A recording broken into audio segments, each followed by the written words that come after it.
Hello students, स्वागत है एक बार फिर से आपका अपने यूट्यूब चैनल मेडिकल गुरुकुल में। आज के इस वीडियोस में हम लोग चर्चा करने वाले हैं कि अगर आप 2026 में जीएनएम करना चाहते हैं तो फिर आपके लिए क्या-क्या ज़रूरी चीज़ें हैं उसके बारे में, ठीक है? तो चलिए हम लोग आज के इस वीडियोस में हम लोग स्टार्ट करेंगे कि कौन-कौन सी चीज़ें, कौन-कौन सा क्राइटेरिया है जिसको हमको फुलफिल करके ही जीएनएम में एडमिशन मिल सकता है। उसके लिए एंट्रेंस एग्जाम होते हैं, नहीं होते हैं, क्या है, क्या नहीं है, सारी बातें हम लोग डिस्कस करने वाले हैं, ठीक है? यहाँ पे आप देख सकते हैं अटल बिहारी वाजपेयी मेडिकल यूनिवर्सिटी उत्तर प्रदेश। ये एक ऐसी यूनिवर्सिटी है जो आपके जीएनएम के एंट्रेंस एग्जाम को कराती है। अब आप कहेंगे कि सर क्या एंट्रेंस एग्जाम होता है? हाँ, अब एंट्रेंस एग्जाम हो रहा है। कुछ साल पहले यानी आज से लगभग 2 साल पहले इसका एंट्रेंस एग्जाम नहीं हो रहा था, मेरिट बेस पे एडमिशन मिल रहा था, ठीक है? लेकिन अब जो है ये university Atal Bihari Vajpayee medical university आपका एंट्रेंस एग्जाम करा रही है। एंट्रेंस एग्जाम देने के बाद ही आपको एडमिशन मिलेगा। तो सर अगर हम प्राइवेट जो कॉलेज है उनमें एडमिशन लेना चाहते हो, डायरेक्ट एडमिशन नहीं ले सकते? नहीं ले सकते हैं, ठीक है? जब तक आप एंट्रेंस एग्जाम नहीं देंगे तब तक आप एडमिशन नहीं ले सकते हैं। अगर आपको प्राइवेट कॉलेज में भी एडमिशन लेना है तो भी एंट्रेंस एग्जाम देना पड़ेगा। उसी के मेरिट के अकॉर्डिंग आपको जो है किसी भी प्रकार की जो प्राइवेट कॉलेज वगैरह होते हैं वो मिलेंगे, ठीक है? चलिए भाई, ये तो हमने जान लिया कि भाई कौन सी यूनिवर्सिटी हमारा ये एग्जाम कराने वाली है और 2026 में हम और भी कौन-कौन से प्रोसेस को फॉलो करें तब जाकर के हम जीएनएम में एडमिशन ले सकते हैं, उसके बारे में चलिए हम लोग चर्चा करते हैं, ठीक है? यहाँ पे देख सकते हैं आपका एलिजिबिलिटी क्राइटेरिया। सबसे पहले हम लोग एलिजिबिलिटी क्राइटेरिया पर ही फोकस करेंगे। हम आपको बताएंगे कि कौन-कौन सी एलिजिबिलिटी क्राइटेरिया है जिसको फुलफिल करके आप जीएनएम में एडमिशन ले सकते हैं, ठीक है ना? सबसे पहला है एज रिक्वायरमेंट। मैं आपको बता दूं कि 17 साल से आप ये फॉर्म डाल सकते हैं। मतलब आप अगर 17 साल के हैं, 17 से 35 साल के बीच में है, तब जाकर के आप ये फॉर्म डाल सकते हैं और जन्म कर सकते हैं, ठीक है? पहला क्राइटेरिया तो यही होना चाहिए, ठीक है? दूसरा है एकेडमिक क्वालिफिकेशन। एकेडमिक क्वालिफिकेशन की अगर हम लोग बात करें तो इसमें क्या चीजें जरूरी है भाई? क्या सर हमें 50%, 40%, 60% लाना जरूरी है या फिर हमें टॉपर बनना जरूरी है? टॉपर बनना जरूरी नहीं है बाबू। अगर आपका 40% है और 10+2 यानी कि आप इंटर क्वालिफाई कर चुके हैं या फिर इंटर कर रहे हैं तब भी आप इस फॉर्म को भर सकते हैं, ठीक है? तो ये भी आपको ध्यान रखना है। अगर हम बात करें सर हमारा बैकग्राउंड या ये जो सब्जेक्ट है, जैसे अगर मान के चलिए हम सर साइंस बैकग्राउंड से पढ़ रहे हैं, कॉमर्स बैकग्राउंड से पढ़ रहे हैं या फिर आर्ट बैकग्राउंड से पढ़ रहे हैं तो क्या जीएनएम नहीं कर सकते हैं क्या? आप किसी भी बैकग्राउंड से पढ़ रहे हो बिल्कुल भी आपको टेंशन लेने की आवश्यकता नहीं है। आप चाहे कॉमर्स किए हो, चाहे आर्ट से किए हो, चाहे आप साइंस से भी पढ़ रहे हो तो भी कोई दिक्कत नहीं है। लेकिन अगर आप साइंस से पढ़ रहे हो तो ज्यादा बेहतर होता है आपके लिए, ठीक है? और एक चीज मैं और बता दूं, 40% जो मार्क्स है ये कम से कम आपका इंग्लिश में होना चाहिए, ठीक है? इसके अलावा 40 से 50% मार्क्स आपके हैं तो फिर आप अपनी क्राइटेरिया को फुलफिल कर रहे हैं, आप जीएनएम का फॉर्म भर सकते हैं, ठीक है?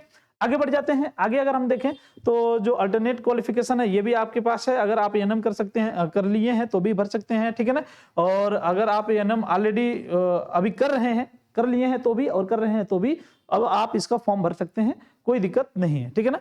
रिलैक्सेशन की बात करें तो भाई रिलैक्सेशन केवल एससी एसटी वालों को मिलता है, 5% का रिलैक्सेशन मिलता है। अगर आप एससी एसटी कैटेगरी से हैं तो आपके लिए और ज्यादा बेनिफिशियल है, आपको बिल्कुल फॉर्म भरना ही चाहिए, ठीक है? अगर जनरल से हैं तो भी फॉर्म भरिए, कोई दिक्कत नहीं है, क्योंकि जो मेडिकल गुरुकुल है वो आपके साथ है। मेडिकल गुरुकुल किसी भी बच्चों के साथ डिस्क्रिमिनेशन नहीं करता है, चाहे आप किसी भी कैटेगरी से हो। सब लोग मेडिकल गुरुकुल के बच्चे हैं, सभी लोगों को एक समान लेकर के चलेगा, सबको एडमिशन दिलाएगा, ठीक है? चलिए आगे बढ़ते हैं, आगे बढ़ते हैं भाई। देखिए भाई एग्जाम पैटर्न पे हम लोग थोड़ा सा बात कर लेते हैं। तो एग्जाम पैटर्न ये है कि आपका ऑफलाइन पेपर होता है, ऑफलाइन पेपर होता है, इसका जो मोड होता है ऑफलाइन मोड होता है। एमसीक्यू बेस्ड आपका पेपर है, यानी कि एमसीक्यू पैटर्न पे 4 ऑप्शंस होंगे, 4 ऑप्शंस में जो सही आंसर होंगे वो आपको चूज करना है, ठीक है? उसके बाद है आपका नंबर ऑफ क्वेश्चंस जो होते हैं वो जो है कितने हैं? 100 क्वेश्चंस होते हैं, 100 क्वेश्चंस होते हैं और आपके पास जो मार्क्स होता है टोटल वो 100 मार्क्स होता है, यानी कि एक क्वेश्चंस 1 मार्क्स का होता है। टाइमिंग की अगर हम लोग बात करें तो 140 मिनट आपके पास है, यानी कि 2 घंटे और 20 मिनट, 2 घंटे 20 मिनट आपके पास टाइमिंग है। इतने में आपको 100 क्वेश्चन सॉल्व करने हैं, बड़े ही आराम से कर सकते हैं, कोई दिक्कत नहीं है, निगेटिव मार्किंग नहीं है, बेहिचक आप लोग कर सकते हैं, इसकी तैयारी भर सकते हैं और पेपर भी दे सकते हैं। अगर बात करें सर इसका मीडियम क्या सिर्फ इंग्लिश में होता है? नहीं, इंग्लिश में नहीं होता है, बाइलिंगुअल होता है। इंग्लिश और हिंदी दोनों में आपके क्वेश्चंस, मतलब दोनों फॉर्मेट में आपको क्वेश्चंस मिलेंगे। आप किसी भी लैंग्वेज में, किसी भी मीडियम में कंफर्ट हो, आप एग्जाम दे सकते हैं, ठीक है? क्लियर है यहां तक की बातें? चलिए आगे बढ़ते हैं, आगे बढ़ जाते हैं भाई। अब हम लोग सिलेबस स्ट्रक्चर की बात कर रहे हैं कि सर सिलेबस की बात बता दीजिए कि सिलेबस में हम लोगों को क्या क्या पढ़ना है, कैसे हम लोग को एग्जाम देना है, तैयारी कैसे करनी है, सारी बातें मैं बता रहा हूं। सिलेबस की बात करें तो इसका सिलेबस 3 सेक्शन में डिवाइड हम लोग कर सकते हैं, ठीक है।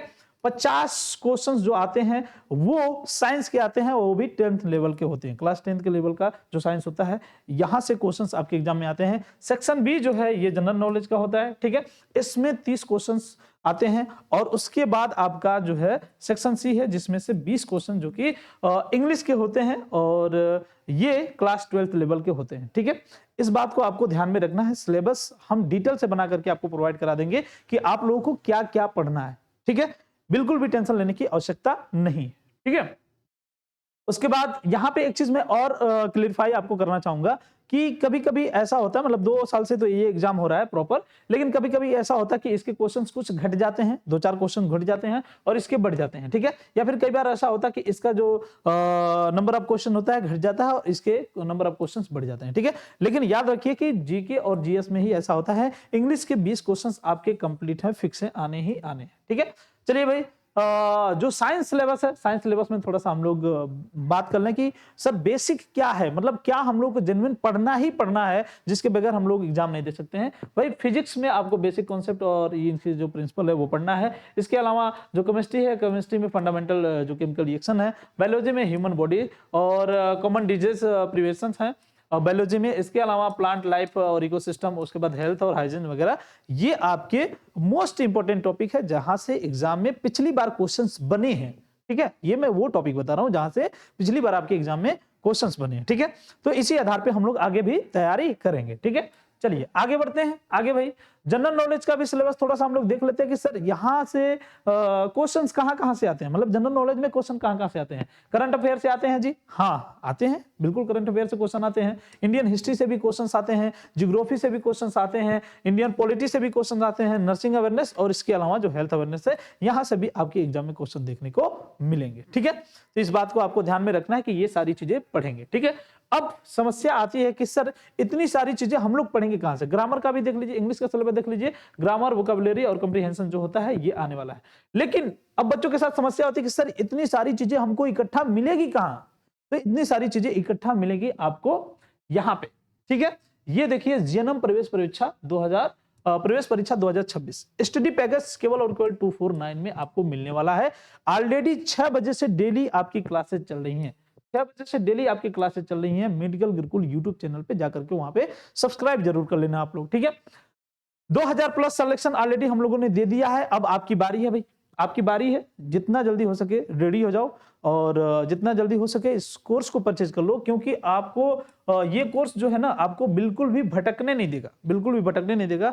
आपने जो टारगेट कर लिया है उसी को कवर कराएगा, ये 100% मेडिकल गुरुकुल की गारंटी है, ठीक है ना भाई। अगर इसके फीचर्स की हम लोग बात करें कि फीचर्स कौन कौन से हैं भाई, डीपीपी 20 क्वेश्चंस देख सकते हैं आप लोग, सब्जेक्टिव वाइज मॉक टेस्ट मिलेगा आपको, मॉक टेस्ट प्रॉपर होता रहेगा ताकि आप अपने आप को एक आइडिया लगा पाए कि सर हमें और कितना पढ़ना है, ठीक है। इसके अलावा प्रैक्टिस सेट भी आपको मिलेगा, आप प्रैक्टिस करते रहिए, पीडीएफ नोट्स वगैरह मिलेंगे ही। डाउट ग्रुप है आपका, ज्वाइन कर लीजिए डाउट ग्रुप, वहां पे किसी प्रकार का अगर डाउट है तो पूछ सकते हैं। जितने भी मेंटर्स यहाँ पे देख सकते हैं, जो फैकल्टी है यहाँ पे वो आपको प्रॉपर आपका जितना भी डाउट है वो सभी को कंप्लीट करा देगी, ठीक है ना। पेक्यू बेस्ड मटेरियल्स आपको प्रोवाइड कराया जाएगा, full length test based on the new pattern. जैसे ही इसका पैटर्न बदल रहा है या फिर नहीं बदल रहा है या फिर जो पुराना पैटर्न है, पैटर्न बेस पर ही आपको सब कुछ मिलने वाला है, ठीक है। यहां तक की बातें क्लियर हो गई।